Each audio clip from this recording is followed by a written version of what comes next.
नमस्कार, news India देख रहे हैं आप और आपके साथ मैं हूं मोनिका सिंह। जनता दल यूनाइटेड ने प्रधानमंत्री नरेंद्र मोदी के भागलपुर दौरे के लिए भारतीय जनता पार्टी से कम ताकत नहीं झोंकी थी, लेकिन पार्टी को जिसका इंतजार था नहीं हुआ। मुख्यमंत्री नीतीश कुमार ने अपने संबोधन के अंत में चुनाव का नाम लिए बगैर आगे भी जन समर्थन मांगा, लेकिन प्रधानमंत्री नरेंद्र मोदी ने ऐसा कुछ संकेतों में भी नहीं कहा।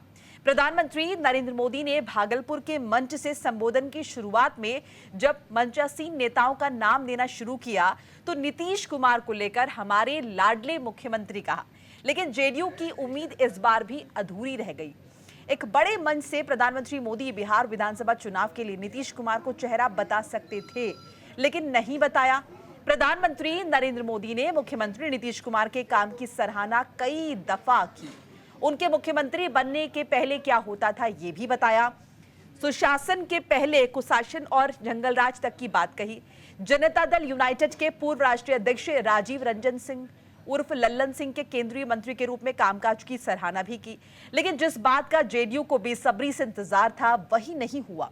मुख्यमंत्री नीतीश कुमार ही बिहार चुनाव 2025 में राष्ट्रीय जनतांत्रिक गठबंधन का चेहरा होंगे, इस घोषणा का इंतजार हो रहा था। ये इंतजार अंतिम समय तक धरा रह गया, लेकिन प्रधानमंत्री मोदी ने यह ऐलान नहीं किया। आज इसी पर हम चर्चा करेंगे, लेकिन उससे पहले आपको एक रिपोर्ट हम दिखाएंगे। देखिए,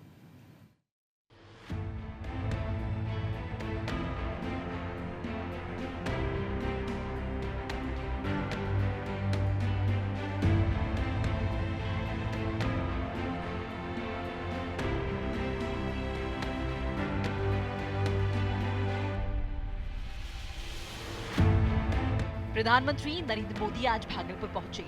उनके साथ बिहार के मुख्यमंत्री नीतीश कुमार भी मौजूद रहे। किसान सभा समारोह में पहुंचने से पहले पीएम मोदी सीएम नीतीश ने रोड शो किया। रोड शो के दौरान प्रधानमंत्री मोदी नीतीश अलग अंदाज में दिखे। एक तरफ नीतीश कुमार सभा में आए लोगों का अभिवादन कर रहे थे, दूसरी ओर नीतीश कुमार हाथ जोड़कर प्रधानमंत्री के साथ खड़े रहे। पीएम मोदी भागलपुर से किसानों को बड़ी सौगात देते दिखाई दिए। उन्होंने पीएम किसान सम्मान निधि की 19वीं किश्त जारी की। प्रधानमंत्री नरेंद्र मोदी ने कहा कि मैंने लाल किले से कहा कि विकसित भारत के 4 मजबूत स्तंभ हैं। साथियों, मैंने लाल किले से कहा है कि विकसित भारत के 4 मजबूत स्तंभ है। ये स्तंभ है गरीब, हमारे अन्नदाता किसान, हमारे नौजवान, हमारे युवा और हमारे देश की नारी शक्ति। एनडीए सरकार चाहे केंद्र में हो या फिर यहां नीतीश जी के नेतृत्व में चल रही सरकार हो, किसान कल्याण हमारी प्राथमिकता में है। बिहार के मुख्यमंत्री नीतीश कुमार विपक्ष पर निशाना साधते हुए कहते दिखाई दिए, जब 2005 में हमारी सरकार सत्ता में आई थी उस समय शाम के बाद कोई घर से बाहर नहीं निकलता था। बुरा हाल था, समाज में बहुत विवाद था, पढ़ाई और इलाज का हाल खराब था। पटना में राजधानी थी, फिर भी वहाँ केवल 8 घंटे बिजली होती थी। याद है ना, जब हम लोग आए थे पहली बार सरकार में तो उस समय क्या स्थिति थी आप जानते हैं। शाम के बाद कोई घर से बाहर नहीं निकलता था। ये बुरा हाल है। जगह जगह लोग तरह तरह की बात करते, लेकिन जो लोग भी शासन में थे तो आप समझिए शाम में भी घर से बाहर नहीं निकलते थे। और साथ में समाज में कितना विवाद होता था। हिंदू मुस्लिम का भी झगड़ा वो लोग करते रहते थे। वोट मुस्लिम का ले लेते लेकिन झगड़ा करते रहते थे, होते रहता था। अब पढ़ाई का हाल खराब था, इलाज का पूरा इंतजाम नहीं था उन लोगों के टाइम में। सड़कें बहुत कम थी और जो थी उसका बुरा हाल था। अब बिजली तो बहुत कम थी, देहाती इलाकों में कहां कोई बिजली थी। अरे पटना राजधानी, वहां पर बिजली जो लगाए रहते थे उसमें क्या था, मुश्किल से 8 घंटा बिजली होता था। यही हालत था उस समय का। और उसके बाद हम लोगों ने कितना काम किया। वहीं पीएम के दौरे को आरजेडी नेता तेजस्वी यादव ने कहा, बिहार का चुनाव है इसलिए अब सब बिहार आएंगे। बिहार में डबल इंजन की सरकार को 20 साल तक मौका दिया। साक्षरता के मामले में बिहार सबसे पीछे है। प्रति व्यक्ति आय और प्रति व्यक्ति निवेश में बिहार सबसे पीछे है। देखिए, बिहार का चुनाव है और एकमात्र चुनाव सिर्फ बिहार में ही होने वाला है इस साल में। दिल्ली का चुनाव खत्म होते ही हमने पहले भी कहा था कि सब बिहार कूच करेंगे, कूद कूद के लोग जो है बिहार आएंगे। लेकिन बिहार ने इतना 20 साल तक इन लोगों को डबल इंजन को सरकार चलाने का मौका दिया। केंद्र में 11 साल से प्रधानमंत्री नरेंद्र मोदी जी हैं, 20 साल से मुख्यमंत्री नीतीश कुमार जी हैं। साक्षरता के मामले में बिहार सबसे पीछे है। प्रति व्यक्ति आय और प्रति व्यक्ति निवेश में बिहार सबसे पीछे है। किसानों के आय में बिहार जो है सबसे पीछे है। बेरोजगारी में बिहार नंबर 1 है। पलायन में बिहार नंबर 1 है। गरीबी में बिहार नंबर 1 है। प्रधानमंत्री जी आते अच्छी बात है, लेकिन जब आते तब जुमलेबाजी करते हैं, जुमला बोलते हैं, बिहार के लोगों को ठगने का काम करते हैं। पिछले बार कई बार चुनाव में आए तो चंपारण गए या बिहार में अलग अलग जिलों में जाकर के बोलते थे कि भाई यहाँ का चीनी मिल जो है चालू कर देंगे, यहाँ का जूट मिल जो है वो चालू कर देंगे, अगले बार आएंगे तो चाय यहीं का पिएंगे। क्या हुआ? बिहार में साल के अंत में चुनाव है और उससे पहले पीएम मोदी बिहार में चुनावी शंखनाद कर चुके हैं। लालू यादव ने प्रधानमंत्री मोदी के भागलपुर दौरे पर तंज कसा। उन्होंने किसान सम्मान निधि का जिक्र किया। आरजेडी प्रमुख ने कहा कि अच्छा है आ रहे हैं, अभी तक नहीं दिए थे तो अब देंगे, अच्छा है। लालू यादव ने आगे कहा कि बिहार चुनाव हम लोग ही जीतेंगे। Bureau report, news India.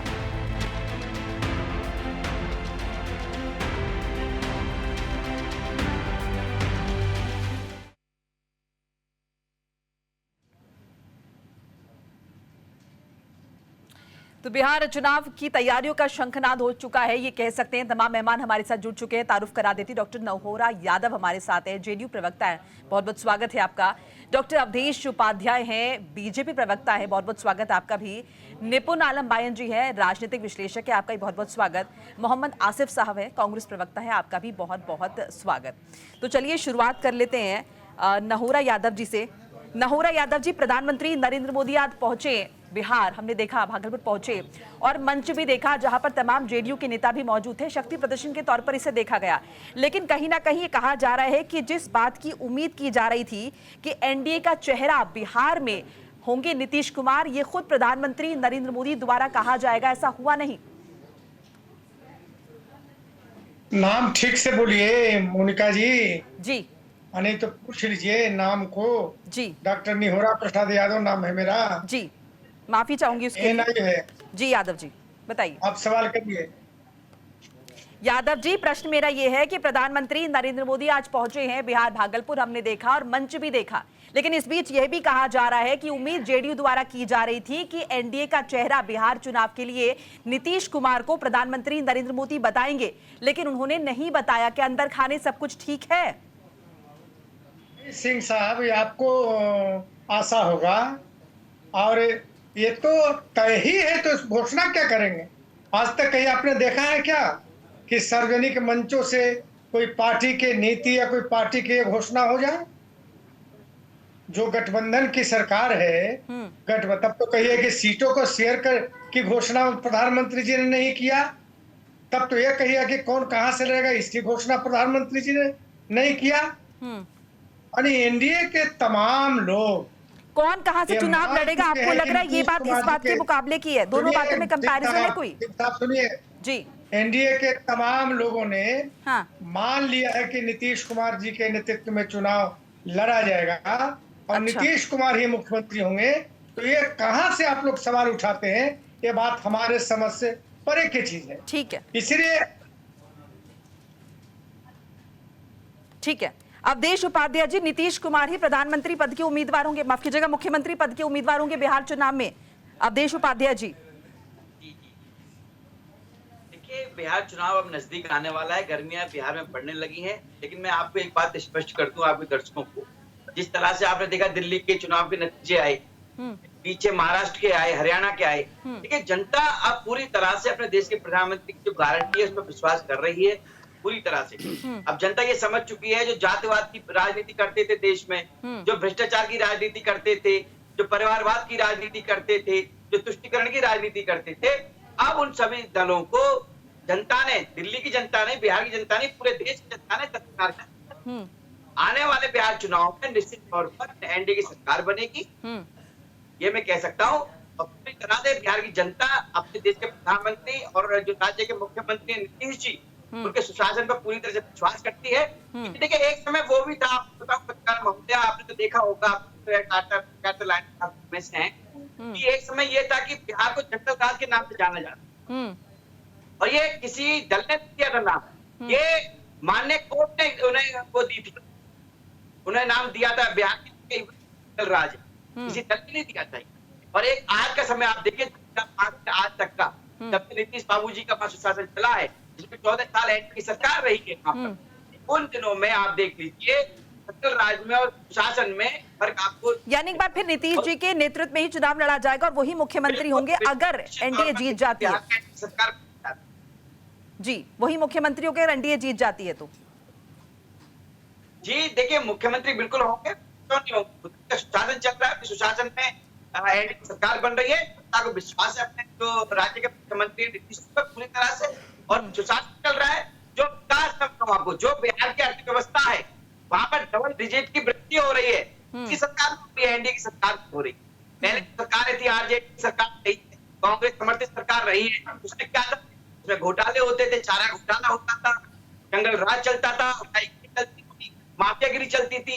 आज 2005 के बाद बिहार में बदलाव आया, एनडीए की सरकार सुशासन वहां आया, तरह से डबल सरकार ने वहां काम किया, विकास किया, अर्थव्यवस्था वहां किया। इन सबको देखते हुए बिहार की जनता की बात फिर से बिहार में एनडीए की सरकार बनाने चाहिए। ठीक है आसिफ जी। बिहार की सरकार, एनडीए की सरकार, डबल इंजन की सरकार, तारीफ काबिल सरकार। गोपालगंज के डीएम की हत्या कर दी जाती है, उन हत्यारों को दोनों मिलकर सरकारें, चाहे भारतीय जनता पार्टी हो या जेडीयू के मुख्यमंत्री हो, दोनों मिलकर उन 27 हत्यारों को जेल से रिहा करते हैं, जिसको सुप्रीम कोर्ट भी राहत नहीं देता है। यही सरकार है ना, जंगल राज का यही रूप होता ना, हत्यारों को जेल से बाहर लेके आए, वो हत्यारे मिलकर भारतीय जनता पार्टी और जेडीयू के लिए वोट मांगे। यही आपकी पॉलिसी है देश के लिए, यही बिहार की आपकी नीति है। अगर नहीं है तो ये लोग जेल से बाहर क्यों आए? किसने कहा ये हत्यारे नहीं है? जब हमारा सुप्रीम कोर्ट कह रहा है ये हत्यारे हैं, जेल से बाहर नहीं आने चाहिए। ऐसी क्या मजबूरी थी दोनों डबल इंजन वालों की, इनको जेल से बाहर लाया गया? क्या मदद चाहिए थी आपको इन लोगों की? ये नया चरण देश में पुनः जेल भेजवा दीजिएगा क्या? जब नियम कानून नहीं जानते हैं आप तब लालू यादव जो निकले हैं जेल से, उनको पुनः आप जेल में भेजवा दीजिएगा। उन्हें साहब नियम है, सुन लीजिए मेरी बात। नहीं, मेरी आप बोलिएगा, नियम ये नहीं है, नियम ये नहीं है। मुख्यमंत्री ने नहीं, आप गलत ध्यान कर रहे हैं बैठ के यहाँ।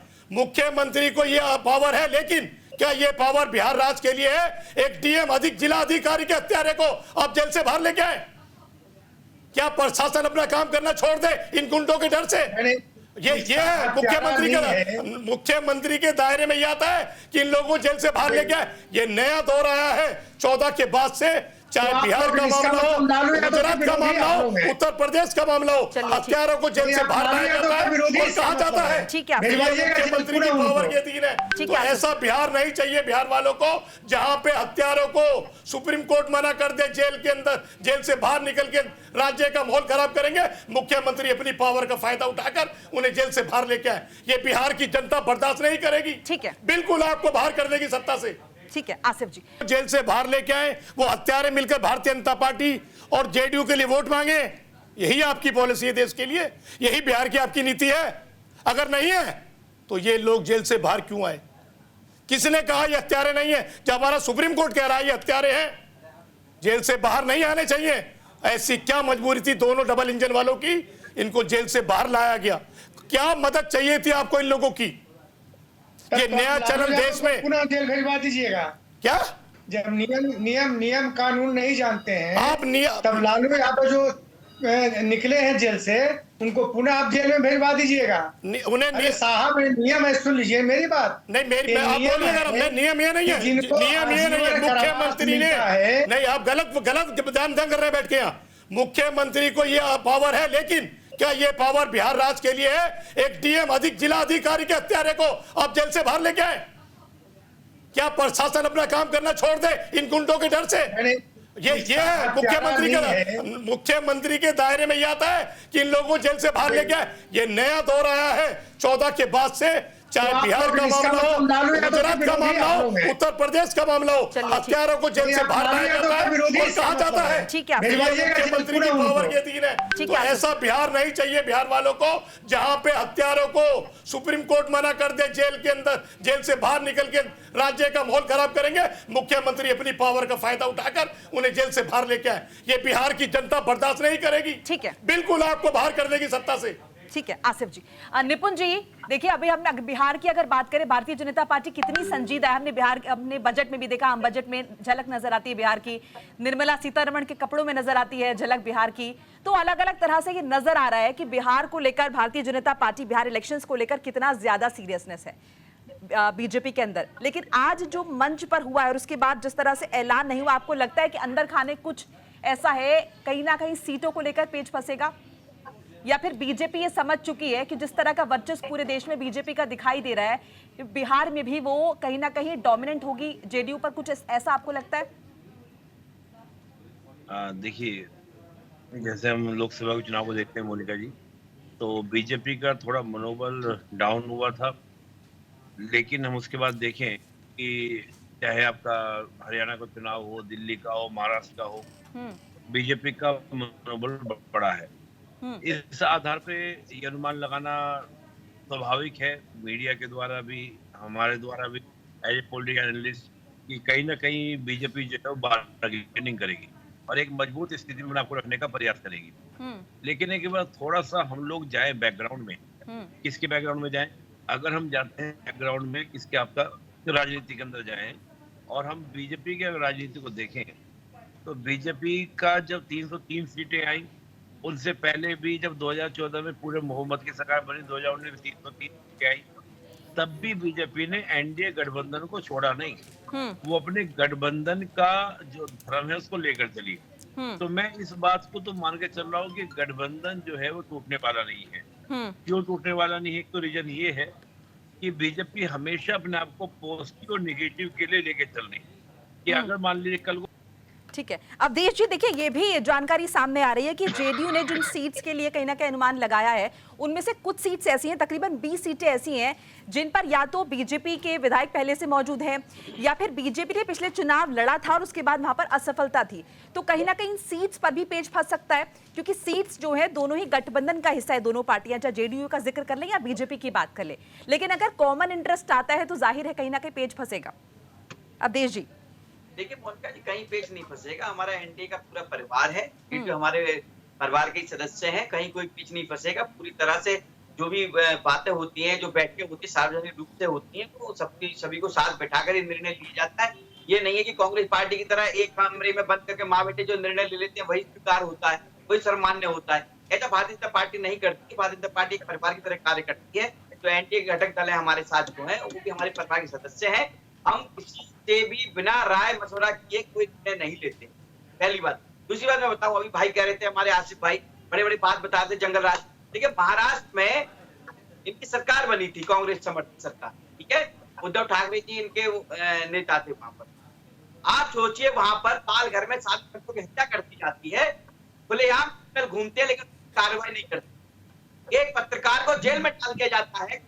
बाल धर के हत्यारे सलाखों के पीछे उद्धव ठाकरे की सरकार में अंदर गए। आप गलत व्याख्या मत कीजिए। वो बाल ठाकरे सरकार थी, यूपीए की सरकार थी, जिसके तहत लोग जेल। आप गलत अफवाह मत चलाइए बैठ के, गलत बिल्कुल नहीं, गलत नहीं सुना जाएगा। वो सलाखों के पीछे थे, वो सलाखों के पीछे गए। आप कितना हल्ला बोलो, वो सारे के सारे हत्यारे सलाखों के पीछे हैं और आज भी सलाखों के पीछे है। आप झूठ मत चलाइए। वो क्या है, आपके वक्त के अंदर किस तरीके से उत्तर प्रदेश के अंदर हत्या होती है, खुलेआम कोर्ट के अंदर हत्या कर दी जाती है, जज साहब के सामने उत्तर प्रदेश के अंदर हत्या होती है, क्या वो हत्या नहीं है?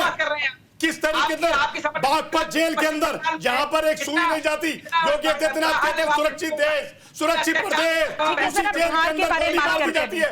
किस तरीके से हत्या पहुंचता है जेल के अंदर, बताइए ना। ठीक है, बागपत जेल के अंदर अब देखिए बिहार की बात करते हैं, बिहार पर चर्चा हो रही है। भारतीय जनता पार्टी आसिफ जी बिहार प्लीज। मैं बिहार, वो महाराष्ट्र ले गए थे, मैंने महाराष्ट्र उन्हें बिहार भी याद दिलाया, उत्तर प्रदेश भी याद दिलाया, उत्तर प्रदेश हत्या याद दिलाई। जी बिहार की बात करते हैं, यहाँ पर जेल के अंदर हत्या हिंदुस्तान के अंदर पहला वाकया है, बागपत जेल, जहाँ जेल के अंदर हत्या हुई है, वो भी पिस्टल गोलियां मारकर, वो पिस्टल किसने मुहैया कराई? कौन था भारतीय जनता पार्टी का नेता जिसने वहां पे हत्या पिस्टल पहुंचाई? उसका नाम बताइए। कौन थे ऊपर के अधिकारी आपके जो जेलों के अंदर हत्या कराते?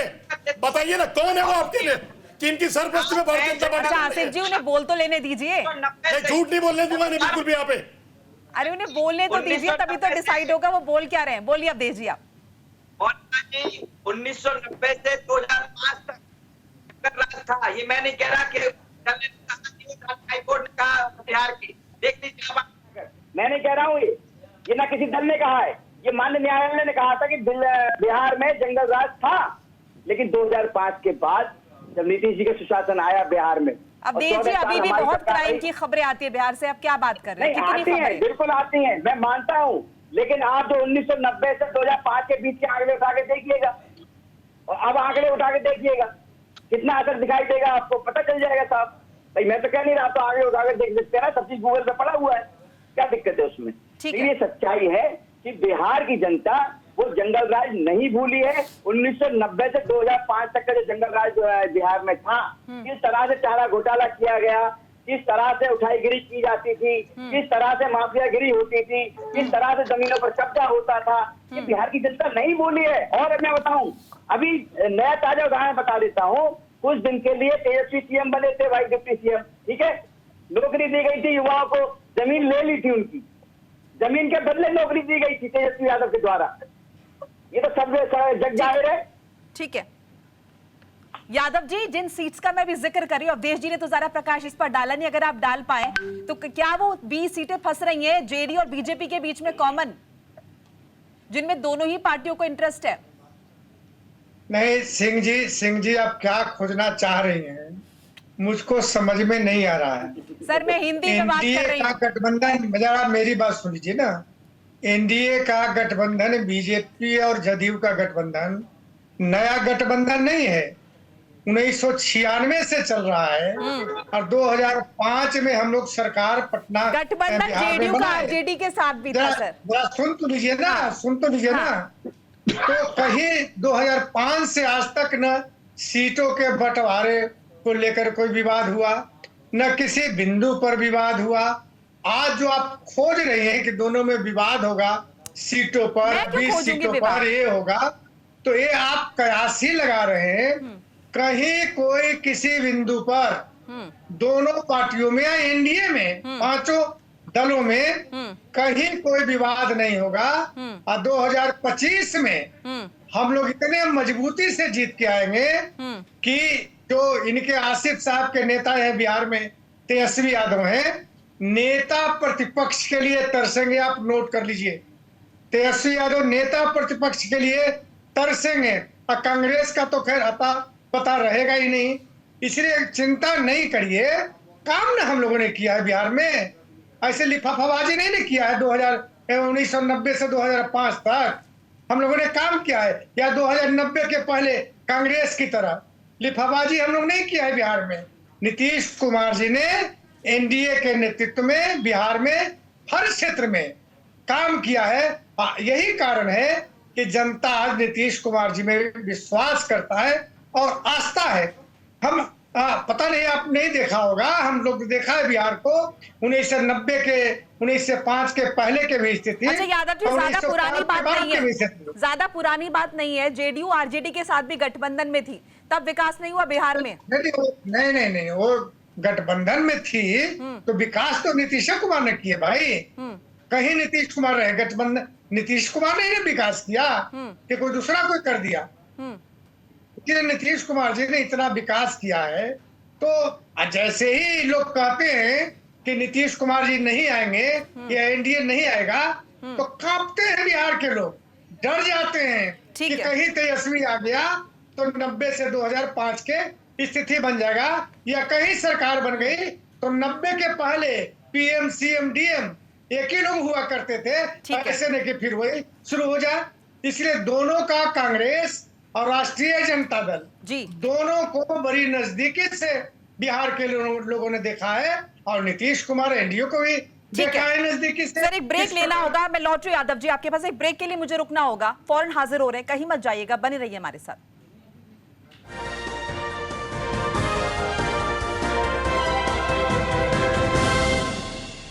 ब्रेक के बाद स्वागत है आप सभी का। तो बिहार चुनाव पर चर्चा कर रहे हैं, और देखिए एनडीए की हमने बात कर ली है, बात कर लेते हैं कांग्रेस पार्टी की भी, क्योंकि आसिफ जी हमारे साथ जुड़े हुए हैं। आसिफ जी, कांग्रेस की क्या स्थिति होने वाली है? आरजेडी के साथ ही आप इलेक्शन लड़ने वाले हैं या फिर अलग जाकर लड़ेंगे? देखिए, हम आरजेडी के साथ गठबंधन में हैं और हम बिहार में गठबंधन में चुनाव लड़ेंगे। हमने पिछला चुनाव भी लड़ा, किस तरीके पिछली विधानसभा का चुनाव सबको मालूम है, पूरे सुबह शुरू होने के बाद में अगले दिन सुबह में रिजल्ट आने रुके हुए आए सामने। जहां जहां भारतीय जनता पार्टी और जेडीयू फंसी हुई थी, वो रिजल्ट बहुत करीबी जाके भारतीय जनता पार्टी जेडीयू चुनाव जीती।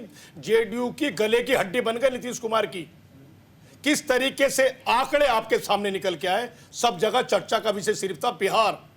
कोई ऐसी विधानसभा दूसरी हिंदुस्तान में नहीं हुई जहां पे दोनों गठबंधन चुनाव हार रहे हो और किस रातों को गिनती के हालात क्या हो गए हो, सुबह जाके डिसीजन आने हो, वो भी मशीनों के साथ, ना कि बैलेट पेपर से हो रही थी। बैलेट पेपर में 2 दिन रखते थे।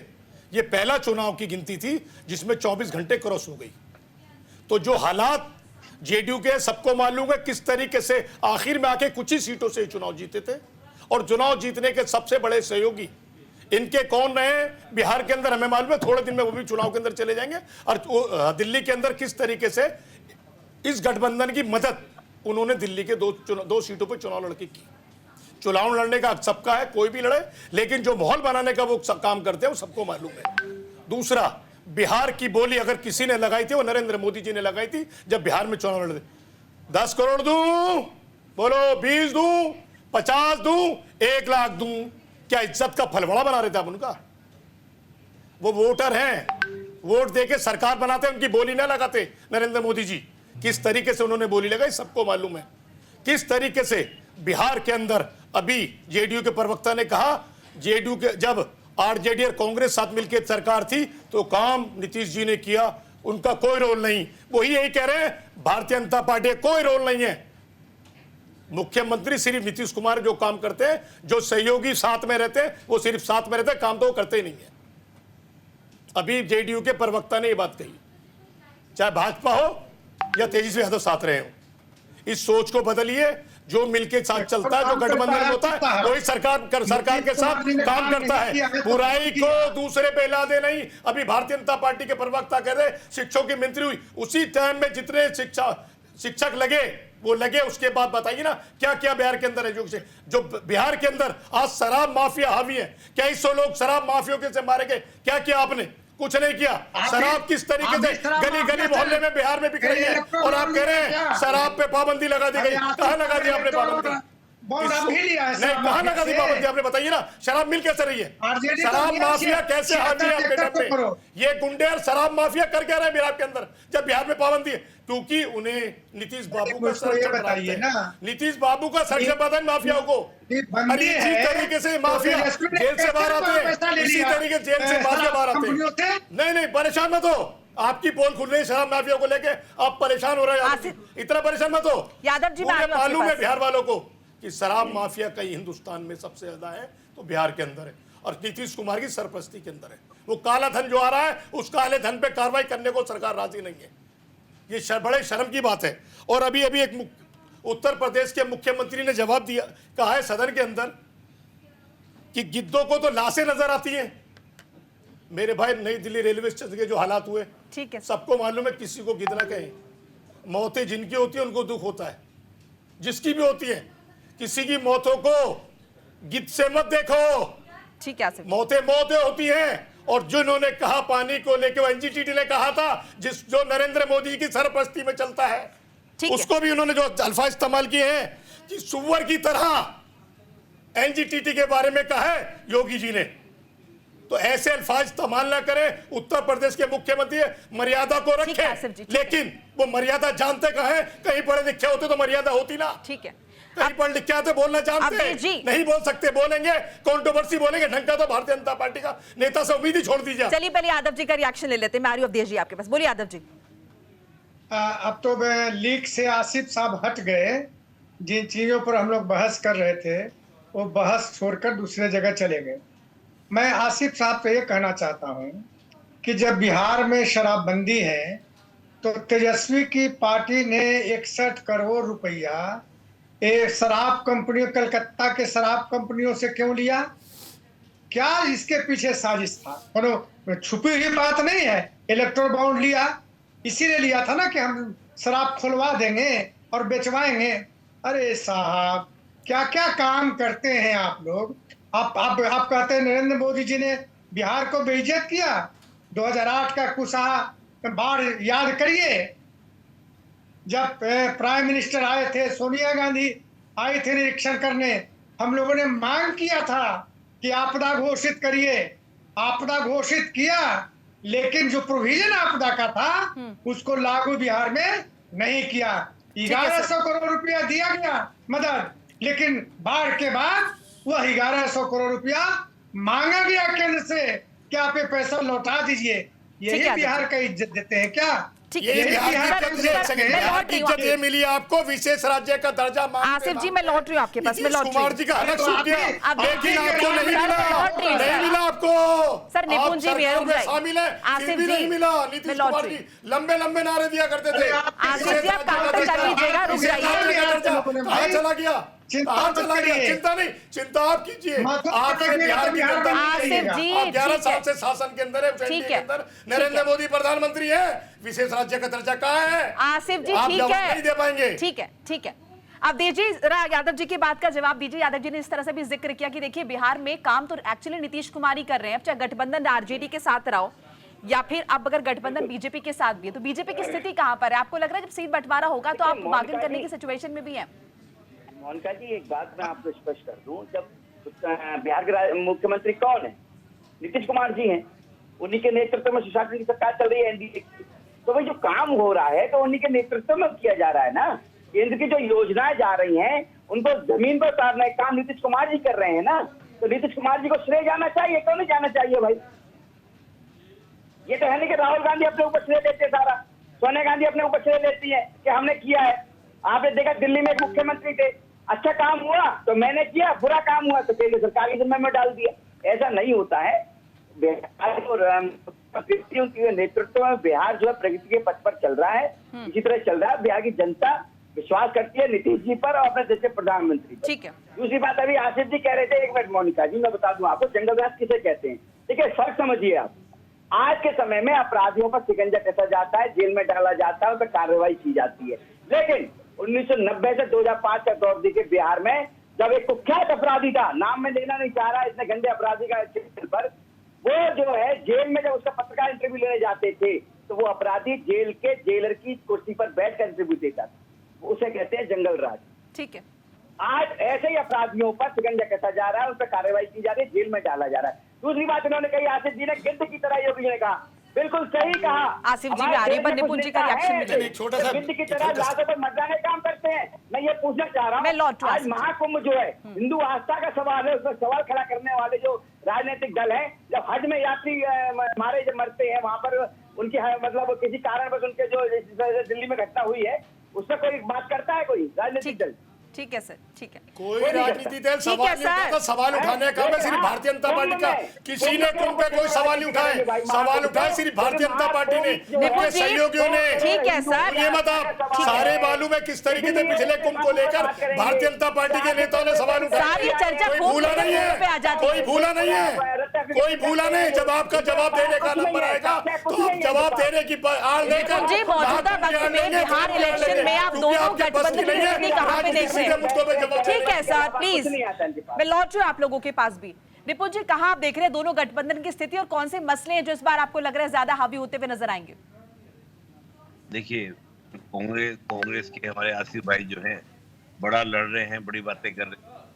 आज आपके चैनल बता भी दे कि आरजेडी और कांग्रेस में सीटों का बंटवारा कितना होगा, कैसे काम करेंगे, वो बता नहीं पाएंगे। अभी देखिए क्या है कि कांग्रेस की स्थिति हरियाणा में देखिए 0-0-0 चल रहा है, तो कांग्रेस की स्थिति बहुत मजबूत स्थिति नहीं है। और रही बात आरजेडी की, देखिए एक बात है, मैं अभी जैसे आशिफ भाई बोल रहे थे, मैं 2004 में मुझे एक बार बिहार जाने का मौका मिला जब मैं स्टूडेंट था, तो मैंने वो स्थिति देखी थी कि मुझे मेरे दोस्तों ने क्या क्या बताया वहाँ के बारे में। एक गांव में मेरे दोस्त की शादी में मैं गया था।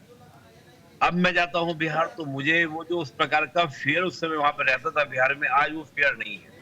और देखिए हमेशा एक बात है मोनिका जी, सबसे पहली बात क्या होती है? सुरक्षा, सिक्योरिटी। अगर सिक्योरिटी आपके पास में नहीं है, आप कहीं कुछ भी नहीं कर पाएंगे, पहली बात। और दूसरी बात, आशिफ भाई ने बड़ी अच्छी बात बोली, विशेष राज्य का दर्जा। विशेष राज्य के दर्जे का मतलब पता है क्या है? विशेष राज्य का दर्जे का मतलब है किसी राज्य को बीमारू राज्य मानना, और बीमारू राज्य मानने के बाद उसको क्या करना? बीमार के ट्रीट करना और उसको फंड करना। तो निपुण जी, आपको लग रहा है बिहार ये बहुत सोच डेवलप्ड मैं राज्य है, मानता बहुत हूँ कि कहीं विकासशील ना राज्य कहीं है? बिहार को कहीं ना, हाँ, बिहार को किसी भी स्टेट को इस सोच से बाहर निकालना होगा।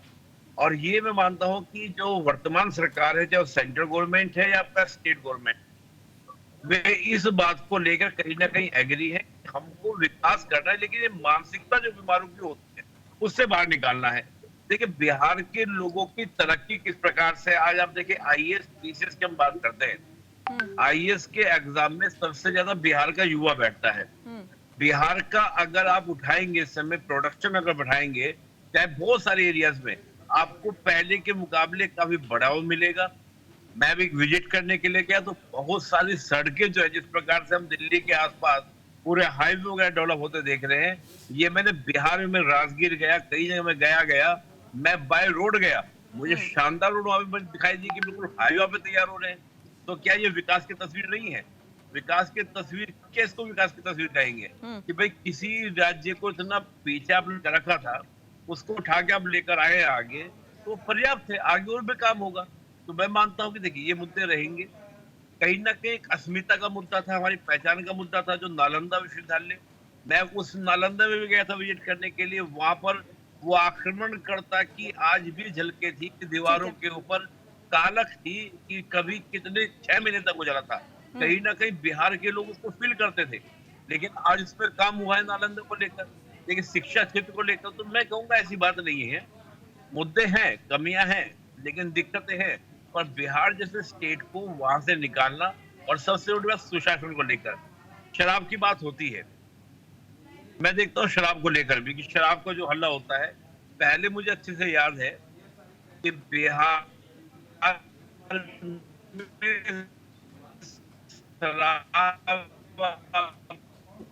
निपुण जी, आपकी आवाज कट रही है, मैं लौट रही हूँ आपके पास। आसिफ जी, देखिए ये भी कहा जा रहा है कि कांग्रेस पार्टी जो है इस बार आरजेडी के साथ गठबंधन नहीं कर पाएगी, क्योंकि कांग्रेस का जो परफॉर्मेंस हम देख रहे हैं पिछले कुछ राज्यों में, चाहे महाराष्ट्र की बात कर ले या फिर हम दिल्ली के भी हाल की बात कर ले, हमने हरियाणा का भी इलेक्शन देखा है, तो कांग्रेस उस पोजीशन में नहीं है। ऐसे में कांग्रेस को कहीं ना कोई अलग ही इलेक्शन लड़ना पड़ेगा। आपको क्या स्थिति नजर आती है? मैं सबसे पहले निपुण जी की बात का जवाब दे दूं। उन्होंने एक विशेष राज्य का दर्जे की बात की। सर कम शब्दों में, वक्त की कमी मैं बहुत कम शब्दों बोलूं। उन्होंने विशेष राज्य के दर्जे की आवाज किसने उठाई? नीतीश कुमार जी ने। तो ये बोलिए नीतीश कुमार जी जो गलत कर रहे हैं, आपको मालूम ही नहीं है, फिर क्यों मांग रहे हैं आप? उनसे बोलिए। दूसरा, आप ये कहिए जंगल राज की आप बात करते हैं, फिर एक डीएम के हत्यारे को जेल से बाहर क्यों लेके आते हैं? क्यों मुख्यमंत्री अपनी पावर का इस्तेमाल करते हैं? क्या आपको अच्छा लगता है? सुप्रीम कोर्ट को कहना पड़ता नहीं होना चाहिए। यही काम भारतीय जनता पार्टी के मुख्यमंत्री ने गुजरात में करा।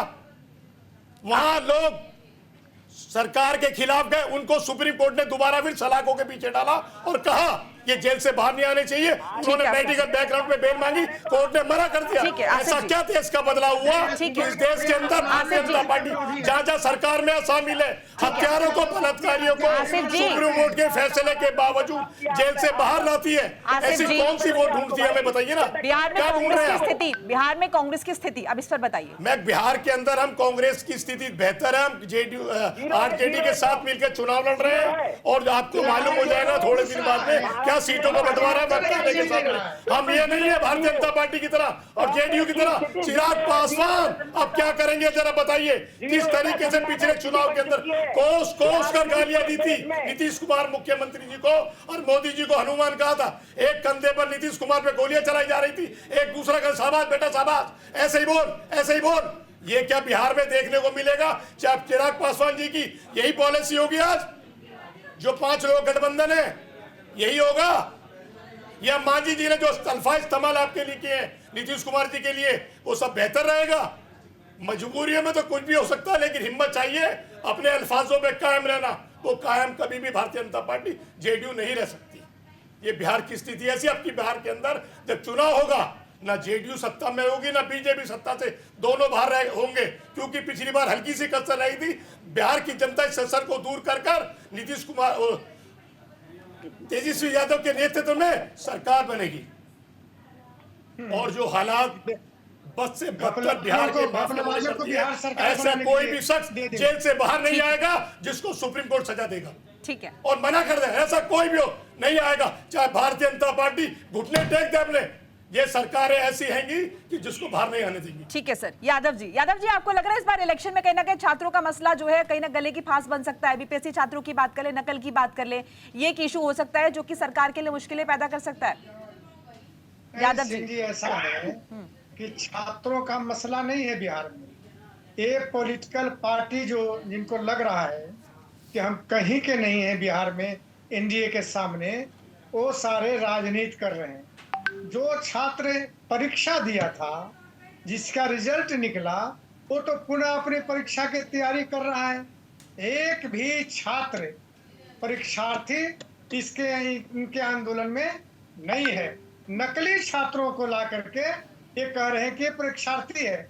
और नीतीश यादव जी इतने बड़े पैमाने पर सड़कों पर आंदोलन हुआ है, सब नकली छात्र हैं। वो पुलिस के डंडे मार मार के छात्रों को भगाया गया, इनके नकली रहे। वो बिहार के अंदर तमाम चैनलों में चला, तमाम अखबारों में छप रहा है नीतीश कुमार जी के खिलाफ, लेकिन वो नकली है, ये असली है। वो छात्र जिनके ऊपर गोलियां बरसाई जा रही है वो सब नकली है। असली सिर्फ ये है जेडीयू वाले या बीजेपी वाले, बाकी सारे बिहार के लोग नकली हैं। ठीक है, आसिफ जी मैं काउंटर आपका भी ले लेती हूं, बात पूरी कर ले आसिफ जी।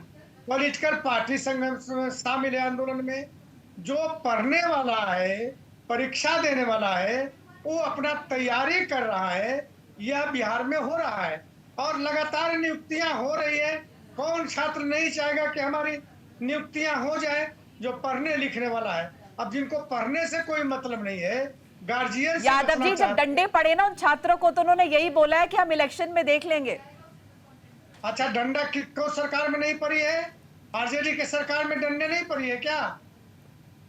अरे भाई, तो आप भी मारेंगे? आप डंडे मारिए, आप मारा, हम भी मारेंगे, हम भी नहीं छोड़ेंगे।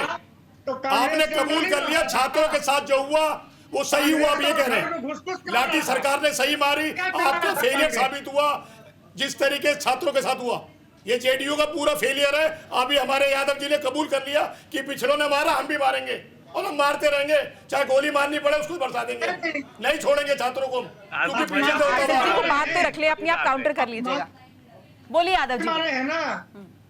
अरे भाई देखिए, ऐसे नहीं है। देखिए, सारे बिंदुओं पर लोग बहस करते हैं और ध्यान देते हैं, क्योंकि काम जो बिहार में हुआ है उस काम के लेकर के सारे, चाहे छात्र हों, जिस प्रकार नियुक्तियां बिहार में बिल्कुल निष्पक्षता के साथ हुई है, वो सारे चीजों को देखकर बिहार के नौजवान भी, बिहार के छात्र भी एनडीए के सरकार के पक्ष में है और एनडीए सरकार को पुनः सत्ता में लाने के लिए लोग लगेंगे, ये मानकर चलिए। ठीक है। ये कांग्रेस और आरजेडी भले ही तिल मिलाए हुए हैं, क्योंकि जानते हैं कि बिहार में जमीन खड़ा होने का हमको नहीं मिलने वाला है। ठीक है। तेजस्वी को तो और हालत ये खराब है। ठीक है अब सर। लोकसभा के चुनाव में देखा आपने किस प्रकार उनके समीकरण टूट गए, अब उपचुनाव में देखा आपने किस प्रकार उनका समीकरण टूट ठीक गए। है। और कांग्रेस का तो कोई समीकरण नहीं है, वो ठीक तो है सर। आरजेडी संक्षेप के सहारे हैं और आरजेडी नोटिस इनका नहीं ले रहा है, ठीक तो है। कांग्रेस अलग तिल मिलाया निपुण जी, हुआ है। आपको लग रहा है ये इशू भी कहीं ना कहीं चुनावों में देखने को मिल सकता है, क्योंकि आंदोलन हुआ है और बड़े पैमाने पर हुआ है और छात्रों को हमने देखा भी। आपको लग रहा है ये इशू इलेक्शन में? और इस बीच कुछ तस्वीरें साझा करने में एक मिनट रोकना चाहूंगी। निपुण जी, मैं लौट रही हूं आपके पास। तस्वीरें आप देख रहे हैं स्क्रीन पर, प्रधानमंत्री नरेंद्र मोदी असम पहुंच गए हैं और भव्य तरीके से उनका स्वागत पारंपरिक तरीके से। तो बिहार के बाद प्रधानमंत्री नरेंद्र मोदी का असम का दौरा था और असम पहुंच चुके हैं। भागलपुर गए थे प्रधानमंत्री नरेंद्र मोदी और फिलहाल आप देख रहे हैं तस्वीरें असम की। प्रधानमंत्री नरेंद्र मोदी, उनका काफिला जाते हुए तस्वीरों के जरिए आप देख सकते हैं। निपुण जी, बात पूरी कीजिए अपनी। नहीं, देखिए मैं ये कहूंगा, देखिए छात्र को नकली छात्र कहना ये गलत बात। देखिए छात्रों का मुद्दा है और वो मुद्दा बड़ा जेन्युइन भी है, उसको सुना जाना चाहिए। और ये कोई तरीका नहीं होता कि पिछले ने लाठी मारी तो हम भी लाठी मारेंगे। लोकतंत्र में किसी भी तरीके से बल का प्रयोग करना, छात्र हैं, बीपीएससी के छात्र थे, वही प्रशासन को चलाएंगे, एक अधिकारी बनेंगे, प्रेसिडेंट बनता है, बनता, तो उनको इस प्रकार से कहना गलत है। तो उसमें थोड़ा संवेदनशीलता रखनी चाहिए। मुझे लगता है कि सरकार को उनकी बात सुननी भी चाहिए थी। ये नहीं कि एकदम डंडा लेकर उनको मारना शुरू कर दिया, इस प्रकार की थी। ये प्रभाव डालती है, लेकिन देखिए क्या होता है ना, तो क्या करेगा जो कानून का नहीं उल्लंघन करेगा? नहीं, देखिए वो छात्र क्या है। करने वाला है प्रशासन के नहीं। देखिए सर, वो अपराधी नहीं है, छात्र है। इमरजेंसी में नीतीश कुमार जी अपनी मांगे रख रहे, किससे रखेंगे? सरकार घपले करती रहे, छात्रों को दबाती रहे और क्या हो कि सरकार छात्र कानून तोड़ रहे हैं। किसी को दबाती नहीं है, को चाहिए, सरकार सबकी बातों को सुनती है, लेकिन कानून देखिए को हम तोड़िएगा सरकार में, आप सरकार तो में उस समय है, दिवस आपकी प्रशासन भी हो जिम्मेदारी जाता बनती है। है कि विद्यार्थियों से बात करें, उन्हें बैठ के बात करें। और देखिए ऐसा थोड़ी है, प्रशासन की सोची जब आए उस आंदोलन के अंदर जी। कहाँ छात्रों ने ऑब्जर्व किया। और देखिए बच्चों को तो एक आदत होती है, आप भी बच्चे बन जाएंगे, आप बच्चे डंडे से समझेंगे, क्या डंडे से लोग समझेंगे? उसकी मर्जी ठीक लगी थी, ये कोई तरीका नहीं होता ना, नहीं हो रहा जी। आपको बच्चों से बात करनी चाहिए थी, उनके मुद्दे जेन्युइन मुद्दे हैं, एक कमेटी बना देनी चाहिए थी। और आप जनता के प्रतिनिधि हैं, आपका काम है जनता की बात सुनना। चलिए, वक्त की जो है कमी थोड़ी यहाँ पर है, वक्त खत्म हो चुका है। आप सभी मेहमानों का बहुत बहुत शुक्रिया हमारे साथ जुड़ने के लिए, चर्चा में हिस्सा लेने के लिए। और इसी के साथ आज के इस बुलेटिन में फिलहाल इतना ही। लगातार खबरों के लिए आप देखते रहिए न्यूज़ इंडिया। नमस्कार।